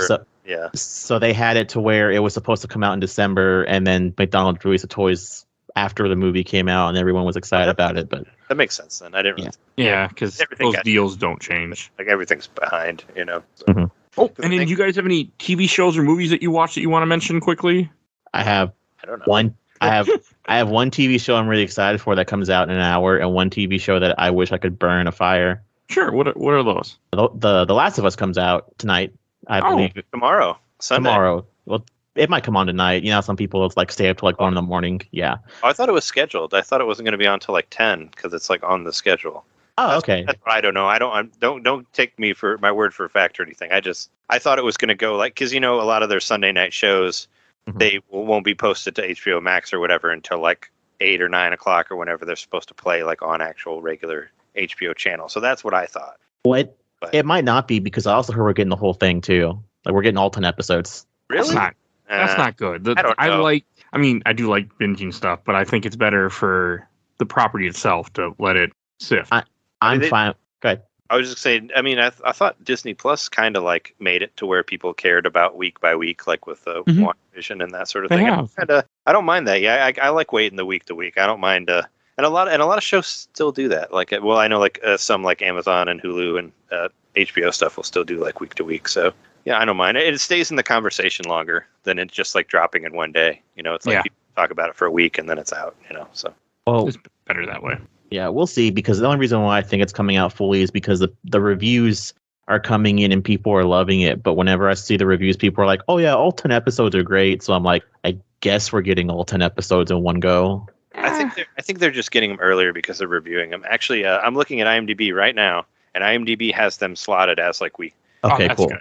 So it's like episode 1, January 15th to 22nd, 29th, February 5th. Like it has like all the dates out for each day that it'll premiere. So I have absolutely no interest in it, but I'll watch it at some point, I'm sure. I don't know. I feel like I mean I loved Last of Us when it came out, but now that they've re-released the HD version for the 20th time, I don't care, I guess, anymore. It's like, come on, guys, get it, do a different thing. Like, come on, like move on to something else. But you know, It's just too depressing. It looks all right. I mean, I'll give it a try. You know, I'll see what it's like. But I really liked the game when I played it like 10 years ago or whenever it came out originally. Oh, more than that. I think it's more than that, isn't it? Or no, maybe it is only 10 years. I played it once on PS3, and then that's it. And I didn't care. I only want to replay it just because I want to cover it in the show. But other than that, I don't care enough to replay it. Yeah, I played it once on PlayStation 3 when it was 10 years ago, 2013. So I played it once. I thought it was great, and moved on. Never played 2, but I don't know. Two's fantastic, but 2 has that really weird problem with everything else, where like I have the same issue with most Marvel movies, where you beat it and you're like, oh man, what a wild ride, and a week later you're like, wait a minute, Yeah. what the fuck? Mm-hmm. I've heard everything about it, so I know like the whole story. But I'm just like, Yeah. I'm not interested. I don't know. It wasn't as good as like I felt like people were saying it was. I watched some reviews of it. I don't know. I mean, it seemed like too. I don't know. I'm not really. I don't know if I like playing games that are that serious. I don't. I don't like really depressing stuff. I'm more into the JRPG, or like, you know, I was just talking about how great Kirby was. I don't know. I like. I don't know. I kind of like the more. I don't want it to be too real. I play video games to be away from the world. Yeah, and then it's a little too realistic too. Don't make it too depressing. A plague destroying the world. Oh yeah. And people being stupid. Yeah, that sounds about right. Yeah. I know it's like that Walking Dead game, the Telltale one. I really liked it, but it was really depressing. Mm-hmm. That's why depressing. We did the first one on the show, season 1 of Walking Dead. I'm gonna do more. It's been 2 years, and I have no interest in doing another one. I'm like too fucking much. Yeah, I really liked it, but like that dad was always just walking around being like, "Oh, I'm so sad." Oh, I know it gets worse. Why is everybody gonna be so upset? I know it's one of the world. It sucks. It gets so much worse because I know if we ever do the second one, I wanted to save it for that. But the writers or developers, after the second season came out, they're like, yeah, we really cut back on the third season because we really shit on Clementine so much in the second season, and we actually started to feel bad once the reviews and like the Let's Players started coming out. I remember the dude dies at the end of the first one, right? Yeah. So he does, yeah. I think I played a little bit of the second season, but I couldn't stick with it as long. And I unfortunately know what happens at the end. So not by choice. I joined a Facebook group at one point to promote the episode, like I always do, and when the random post is something that I didn't want to see, and I'm like, oh, okay. unfollow. Well, it's my own fault. I mean, it's an old game at this point. It wasn't like it was new. I just don't care. I just don't even care enough about the damn series. Like they bother me. Yeah, I am interested to see Last of Us though. Yeah, I'll probably watch it. Oh, and I think for shows that I want to mention. Oh, I started watching Star Wars Bad Batch again. I went back to season 1 because I'm covering it soon. Yeah, I saw you were doing that next week, and I was like, oh, I know about that show, but I'm like, I was like, maybe I should like not do this 2 weeks in a row.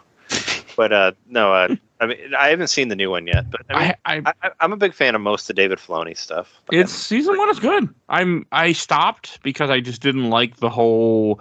I don't know. I guess because I watched Rebels and Clone Wars where I just binged it, that it was hard for me to do it. Now I'm going back and enjoying it. So I thought it was pretty good, but yeah, it wasn't as compared to those other two. Those ones are much better. Yeah. I'm really excited about Ahsoka because they're going to bring the Rebels people into the live action world. So I'm into that. We finally get to see what happened to that fucking kid. But, I mean, you watched all Rebels, right? Like, yes. To the end? Yeah, where he just. I don't remember what kid you're talking about. The kid, the Jedi kid. The main kid. Ezra Miller. Yeah. Not Ezra Miller. What else? Not Ezra Miller. Person. Fuck that guy. Who's still like. Yes. Who's still like Flash now for whatever. I don't know what. I don't understand how everyone else is fired, but they still have their job.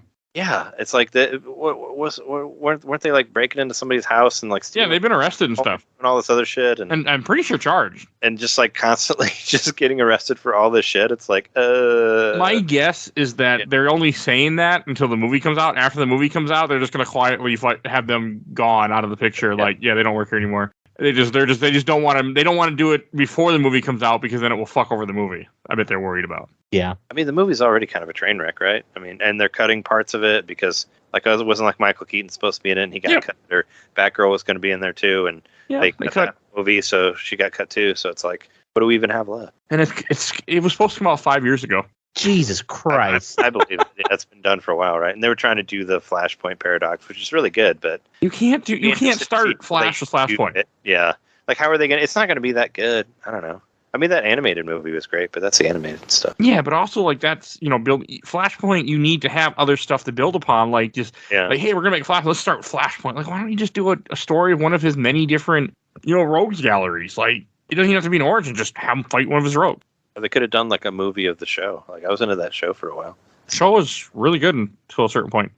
I stopped watching in 2020 during COVID. Whatever season that was, I just fell off. It was. I stopped watching it whenever that Stretch dude ended up showing up on there. That was really annoying. Elongated Man. Yeah, he's gone.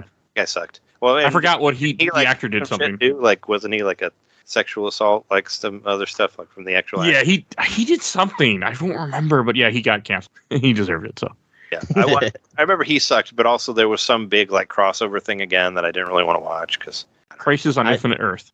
I heard the crossover was really good though. The one, not the. Some of them are, but it was. I don't know. I didn't want to watch the other shows. But you can't. And I just kind of fell off. But this is like season 3. I fell off because you couldn't watch it like it was. And at the time, Batwoman wasn't on Netflix, so I couldn't get the whole crossover. Like, yeah, it was hard to watch. I was torrenting the episodes. So, but that was really the only way. You either had to literally stream it. There was no streaming at the time when we were watching it. Yeah, really, you had to watch it live, or you had to torrent it because they never really released it. Like, I mean, even like the CW app would release stuff the next day, but for that one was all weird. Yeah, it was weird.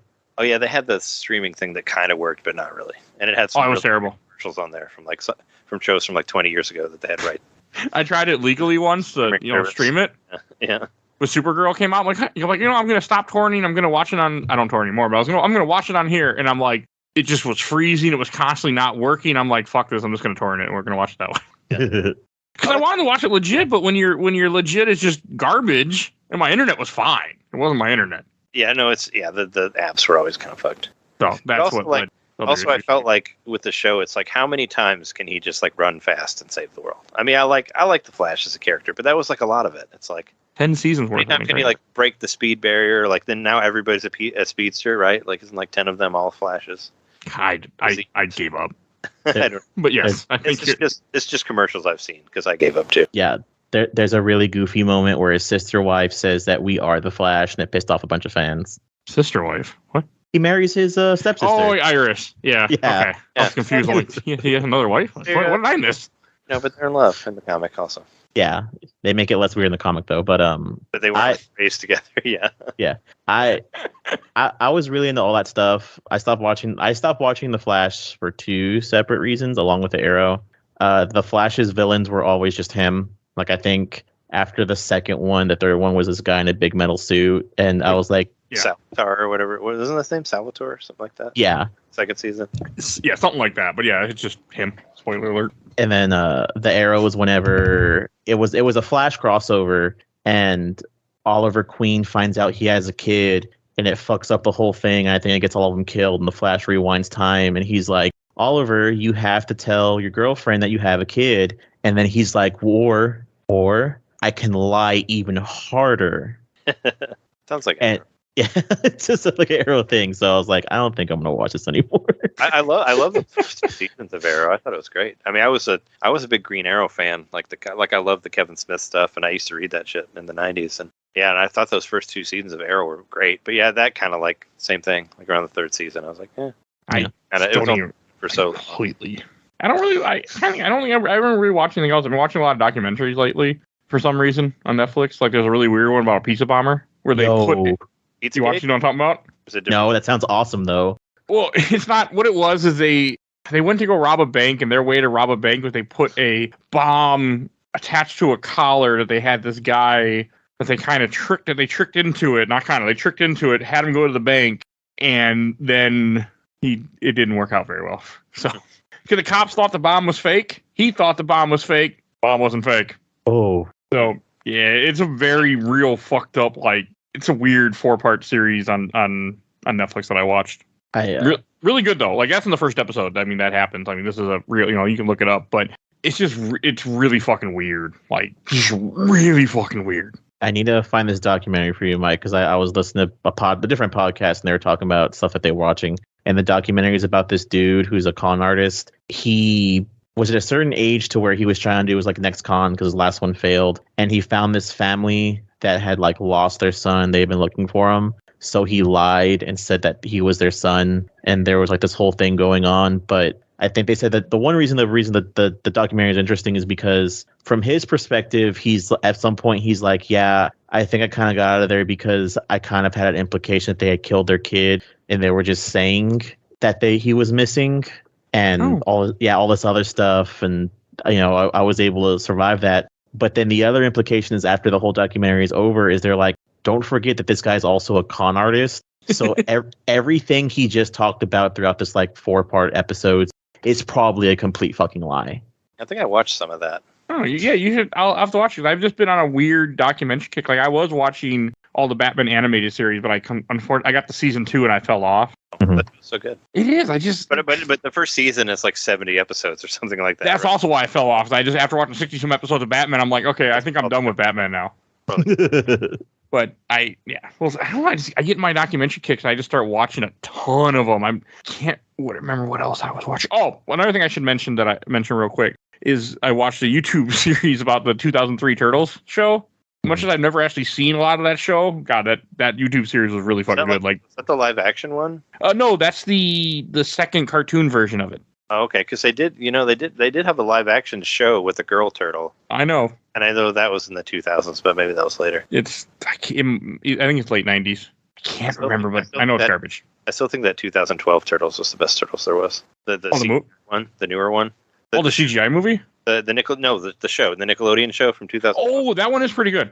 I think that's the best Turtle show there is. The 2003 one is pretty dark. I watched the first season years ago when I was sailing the 7 seas, and then I was watching this recap thing, which just kind of broke down everything. I'm like, wow, this made me really want to go watch the show again, because I never finished it. But yeah, I think that. Oh, anything else you guys want to say before we wrap this up? I guess there's one show I want to mention. I don't know if please. I don't feel like anybody's been watching it, but I thought it was fucking great. And I don't know, you can make fun of me if you don't like it, but the Willow show on Disney Plus, I'm watching it too.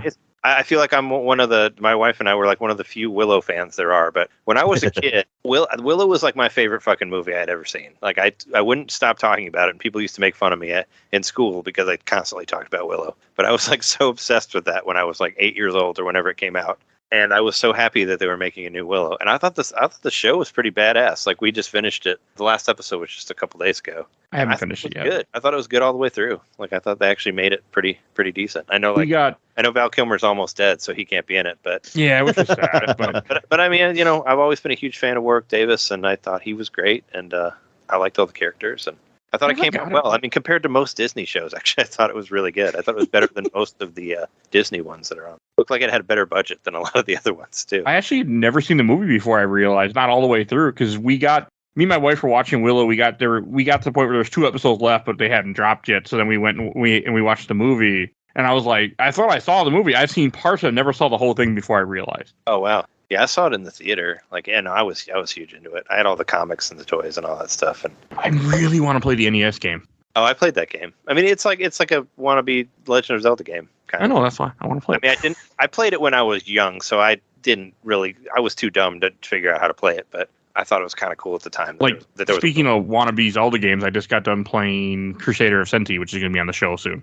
Oh, yeah. Sega Genesis. We talked about that briefly on our show because it was going to be on the Mega Drive 2, the Mega Drive Mini 2. It's an interesting game. Very interesting. Have you played, completely side note, but have you played Beyond Oasis? Not yet, but I know of it. I've been eyeing that game for like years. That's kind of like a Genesis Zelda game. I thought that game was really good. I played through it all in a couple days, and I thought it was badass. But I never played the Senti one. It's cool. I played on the Steam Deck with save states. But I don't know. Now that you watched the Willow movie, try to watch the rest of the show. I thought we're going to. We've been so this whole fucking week. I've been too fucking busy. Like every single day, I'm like, I'm gonna go to bed early. No, I'm out till 11 o'clock, and I gotta get up at 6 a.m. And I'm like, stop it, Mike. Like I don't want to be busy. I want to go home. Dude, same. It's just been, I don't know. Like yesterday, I went to I'll mention this. I went to a place called the Melting Pot, which is like some fondue restaurant thing, which I've never been to before. I think we have some here in Chicago. It was cool. It was expensive as hell. It was one of our friends' birthdays, so she wanted to go to there, and I'm like, and I was in downtown Minneapolis, which I already hate.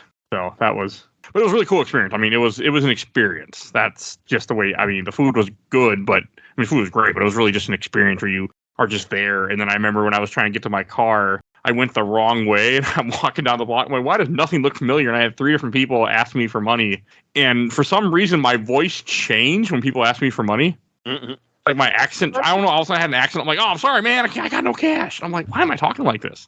I don't know. I didn't realize it. Just kind of like I just went into a certain persona like thing. That was weird. City got to you. Yeah. Well, I mean, I grew up in Milwaukee. You're a Minnesotan. Grew up in a shithole Milwaukee. So hey. I've been to Milwaukee. I don't like that city, by the way. It is a shithole, but what you should do. I mean, you live in Minneapolis now, right? St. Paul, but yes. Okay, I was gonna say the Midwest Gaming Classic in Milwaukee is excellent. It's a. No, I know. I want to go one year. I keep retro video game event that we've been going to for our show for the past like 6 years or something. I don't visit Milwaukee that much. Like they got a huge area with a ton of used games, and they got a big like arcade area where everything's free to play, and they have like the museum as they call it, which is a whole bunch of TVs with a ton of old video game systems hooked up. You can play whatever you want. They have like panels like from all various different podcasters and YouTube personalities and whatever. I love being invited to something like that. I'm saying you should come sometime. I think it's at the end of March this year, but it's definitely worth going to. If you I won't be this year because I'm going to be I'm going to New Mexico in a couple weeks. Okay, I was saying if you ever end up going, let me know. For next month. Okay, I will. I thought about it. I've heard people talk about it. A friend of mine is going. She's gonna have a booth. She's gonna have a booth at it. I think she sells perler art. Nice. Oh, I don't know if she's actually gonna go, but she texted me about it. She's like, "Is it like?" She's like, "This area is safe." I'm like, "Oh yeah, you'll be fine." I'm like, "Yeah." I'm like, "You're in downtown." I'm like, "Yeah, you're right by the museum. Like, you'll be." They have like the Skyway, like everything. Like, well, a lot of the hotels are connected where you don't even have to go outside. Yeah, that area is not bad. I mean, had it been like the north side of Milwaukee, I'd be like, "Fuck no." Yeah. It depends on where you're at. I actually worked on a show there last year, like right at the time of MGC, so I didn't get to go, but I went to the after party, and that was fun. Like I used to, one thing, since we're there, I'm going to bring up the random thing. My dad, I remember one time he was walking, and he was in the north side of Milwaukee, and I don't remember what he was doing, but he had a friend there he was visiting, and he was walking around or going like somewhere to get food, and the people just like closed the window on him and didn't want to talk to him because he was a white guy, and Milwaukee is super fucking racist, and his friends like, yeah, they think you're a cop because you're this random white guy walking around in the projects too, where he was too, so. You know, like, yeah, they all think you're a cop. Well, they probably get a lot of shit. Oh, yeah, no, Milwaukee is really, like, I grew up in there, and like I remember like thinking this was normal, and then when I got out of there, when I moved here when I was 18, I'm like, oh, that wasn't normal. Oh, okay. Like it's just it's a super segregated city for some reason to this day. Yeah, for sure. No, I believe that. I mean, it's really weird. It's like a Republican state too. Like that's the other issue with it. But wow. So no, I remember there's an old story about Milwaukee where they told us once where there was in the river that the two sides of the city before they built bridges hated each other on the other side of the river. And that never went away, but it became the south and north side instead. But yeah, it's just fucking weird. It's a weird city. I go there once in a while. I go there once a year, visit my parents, and I stay away. It's not like my favorite place to hang out at, but MGC is great. If you want to come, I do want to go. Hang out, buy games, buy old games. It's great. The retro stuff. I won't buy games, but I do want to go. You find some cheap stuff. I don't buy retro games. I still want. I have sat here and looked at my PS2 collection, and been like, I should just sell this crap. Like, I'm never gonna play it. Should. Yeah, you could sell it there. No, we might have. I mean, I don't know if your friend had been there before, but we might have. She hasn't. Talked to. I was gonna say we've talked to like Perler Bead people, and not all. Like they have a lot of like they have people selling art and stuff. Like last year, I bought like this like yarn Samus head that was like on a wooden whatever. Like you can buy all sorts of stuff there. But the art stuff is cool. Like they have a lot of cool also game art as well. It just dawned on me. My friend I'm talking about, Alyssa, that was on the Super Mario Sunshine episode a long fucking time ago. You were on. Oh, okay. Because she texted me. I think she was invited, or she was thinking about doing there. I'm like, you should go. Like, oh yeah, no, she should go. If we end up going, which I'm not sure whether we'll go or not, since I don't know, just because of other shit. If we end up being there, we'll have to try to find her and say. Okay. And I'll let you know if she goes. We bring the recorder out and we do interviews with everybody there and always try to make like a whole event out of it. So. And everybody's always super cool and always will be on your, talk to you about your podcast or whatever. So I know I wanted to make a shirt and wear it to convention, but I never made a shirt. Oh, yeah, we did that too. Yeah. We made Nintendo main shirts and wore them around there. I really should make a fucking shirt. I don't know.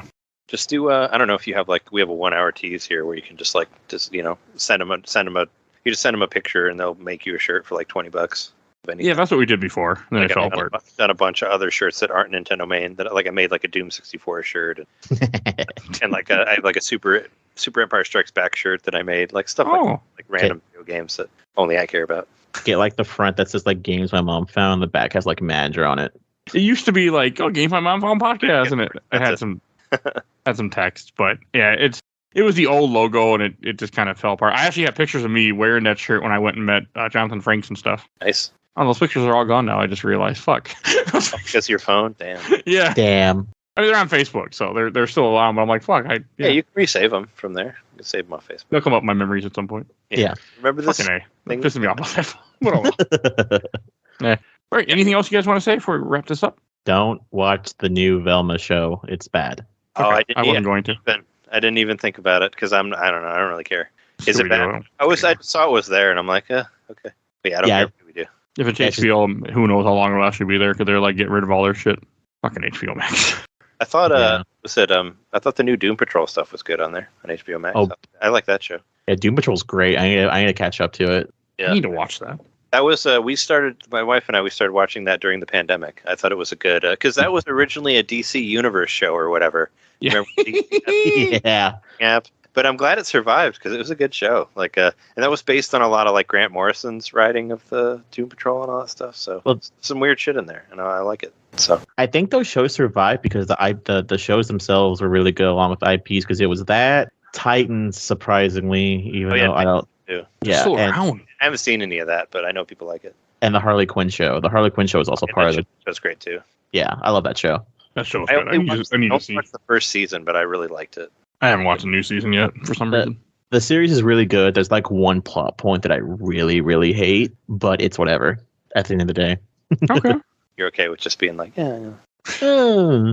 I hope that now that, since like James Gunn is like the new like DC head or whatever, I hope he keeps for now. Yeah. Until they have one bad movie and they fire him and start over again. They're gonna do. I mean, I like James Gunn a lot. Like me and him, we go way back because have you ever watched any Troma movies before? Any of you? Toxic Avenger, the weird independent movie company from New York. You should do an episode about that. If you ever do an episode about a Troma, I'll definitely be on there. Okay. They're these independent weird movie makers. I always say they're like the punk rock of movies because they make super over the top horror quote unquote movies. But James Gunn used to be a writer for Troma. He wrote like the Tromeo and Juliet, which is like their version of Romeo and Juliet, which is really good.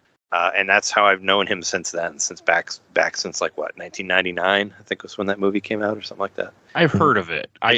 He co-wrote like Terror Firmer as well, which is like one of my favorite movies ever, which is a drama movie, but it's about like making movies. I feel like DC's gonna fuck themselves over. Like if things don't work out the way it should or they wanted to, they're just gonna start over immediately and not let him course correct. I think they should. Well, I don't think that DC is as controlling as Marvel and Disney is. Like, I think they might actually. I mean, did you watch the Suicide Squad that he did? Like, I thought he did. Yeah, that movie was good. I felt like they gave him some, and like Peacemaker, that shit was great too. I love that. I don't know. I just ever since especially the Discovery stuff, Discovery sounds like a bunch of shit. So. Oh, you mean like just against like HBO? Well, all the stuff you mean cancel Batwoman and just all the shit they did when they took over. They said their main source of revenue, which is the stupidest thing I've ever heard, is the 90-Day Fiancé universe. I mean, again, the reality TV people. That's when they make their. I mean, that's that stuff to just crank it out cheap, sell it, and move on. I'm honestly surprised they haven't been hit with a lawsuit, because apparently one of the guys that they have on there a lot that people make fun of, like Big Ted or something like that, he's like been arrested for like sexual assault like 3 times already. Hey, maybe they'll hire him for the Flash movie. All right, I think that's everything I got for today. Trey, where can people find you at? HBO Max. Yeah, people can. There's a show called Nintendo Main Podcast or Nintendo Main. Just look that up. That's a podcast that I do weekly where we talk about Nintendo news, and we like to have guests on there. We try to talk to developers, and Mike has been on there as well to talk. Yes. Where can we find it at? You can find it on any podcast. Just look up Nintendo Main and you'll find it on there. I think it's we have NintendoMainPodcast.com. We have a website, YouTube.com/Nintendo Main Podcast. Sometimes I'll stream on Twitch, Twitch.tv/Nintendo Main Podcast. So just look up the name. You'll probably find it around there. Yeah, there'll be a link in the show notes too. So yeah, and Twitter. I'm on Twitter at Nintendo_domain, which I don't know. Most of the time sometimes I get say random shit on there. And then you can hear an ad that of course Nintendo would definitely endorse, that has Nintendo Mario talking in the ad. Oh, our ad, yeah. I always laugh about that. I'm like, Yeah, I thought that ad was fun. It is. It actually, the ad that is played in the beginning of this episode, we have a sponsor this month. I use part of what you guys do to inspire me to write the way I wrote the ad. Sure. Yeah, no, that was just, John wrote that. That was just our other host. He's a screenwriter and all that. So it's like, oh, I didn't know that. Yeah, he wrote a movie that I worked on. Oh, 2021. Yeah, we should talk about it off the air sometime. But he writes stuff. Yeah, we both work. He works like for one person specifically. But okay. I think I told him I do audio recording all over the place. So for movies and TV shows and stuff. So that's my thing. But that's how I got to podcasting. Is like, I know how to record audio. I could do that. Podcast. But yeah, Nintendo Main. Just look it up. You can find it.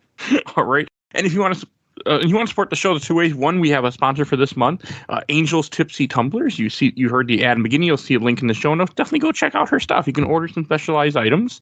And also, we have a Patreon. So if you want to support the show as little as $1, you can vote in our Patreon polls. Right now, we have a sci-fi movie polls that Mike hasn't seen. Is Blade Runner, Children of Men, Tron, and Ghost in the Shell, the animated one. So you can go vote for little as $1 and choose what we're going to cover next month. Right now, Blade Runner is still winning. Yeah, I see Blade Runner, and there should be another poll after that on which version you watch, because there's like 6 of them. Is there? So, yeah. Well, the different cuts of Blade Runner. Yeah, there's at least like 4 or 5. There's a whole bunch. We'll probably be one of the. I always like the original one with the voiceovers. At me. I said my Twitter earlier, but yeah. I've seen parts of the movie, never seen the whole thing. Yeah. It should be interesting. Blade Runner is one of my favorite movies ever. You should watch it. All right. And I want to give a shout out to my awesome intro and outro, courtesy of Helena at Hell Hasser. You can follow her on TikTok. Also want to give a shout out to my buddy Bill Tucker, who did the MCU movies with me and started his own podcast, The Gamer Looks at 40. So definitely go check him out. And please follow us on Facebook, Instagram, Twitter, and on YouTube. And we also have a Discord. If you want to chat with us, please go join our Discord. And I think that's everything I need to say. So we will see you guys all next time. Bye, everybody. See ya.